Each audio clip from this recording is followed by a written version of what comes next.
It's being reported that Donald Trump has about 100 executive orders he plans to enact in the first few days of his administration, if not day one or two. Um, Now, that number might be overinflated, and a lot of those are going to be things that Donald Trump has done before, basically reversing previous executive orders of other presidents. There's a lot of back and forth. Joe Biden did the same thing in the first part of his presidency. The first bunch of executive orders were basically reversing executive orders from Donald Trump. And some of these executive orders are just going to be directions to differing agencies to do this or to do that. But he's going to try to do some things by executive order, and there's a lot of things he cannot do. For example, he's talked about using an executive order to end birthright citizenship. Now, birthright citizenship is done in the 14th Amendment, where it says any person born in the United States or subject to its jurisdiction is a citizen. Donald Trump cannot change that with an executive order. That would take an amendment. But he says he wants to do an executive order directing all of the national agencies not to give citizenship to anybody born here. Now, obviously, like I said, he can't do that, and the courts would laugh at him and tell him it's unconstitutional and end the executive order. He's used executive orders in his first term to do things like immigration bans, travel bans during the first parts of COVID, things like that. And a lot of those got struck down.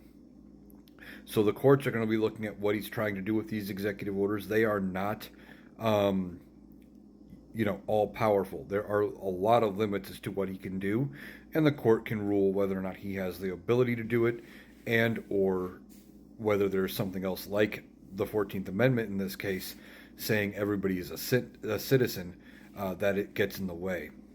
But Donald Trump is going to try to do a bunch of executive orders and reverse course on some things that the Biden administration has done.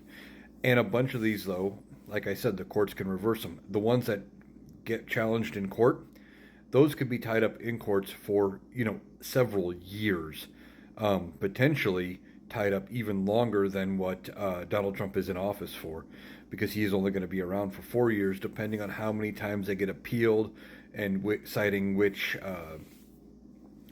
reasons and things like that. They can turn around and, like I said, be tied up and be prevented from taking effect for years.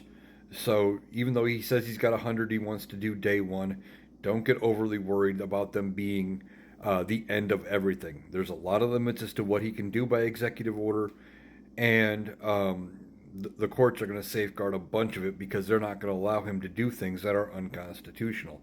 Not even the Supreme Court is going to allow him to go too far off the rails. And for those people thinking that they're just in his pocket and would side with him any and all instances, just look at this past week when the Supreme Court told him no when it came to when he was begging them to prevent him from being sentenced.